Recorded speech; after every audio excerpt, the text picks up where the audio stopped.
how to activate your Chase Bank's debit card. Hey everyone, welcome back to another tutorial video. In today's video, I'll show you how you can activate your Chase Bank's debit card. So to do that, first of all, open up the Chase Bank app on your mobile device and simply log into your account. Now once you've logged in, your homepage will look somewhat like this, where you'll have to basically tap on the accounts tab on the bottom left corner of your screen. After that, select the account of which you'd like the statements for. So in my case, I'll simply choose my total checking account.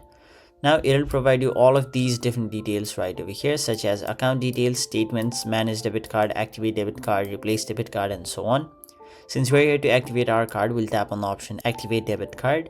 Then you'll have to provide details such as your card number, your card expiry date, and the CVV. So you will basically find this on your card itself. So once you've entered those, tap on the option continue, and then it'll ask you to confirm your card. So once you've confirmed that this is actually the card you'd like to activate, tap on the option activate, and you'll have successfully activated your Chase Bank's debit card. So that is it for this video. Thank you so much for watching.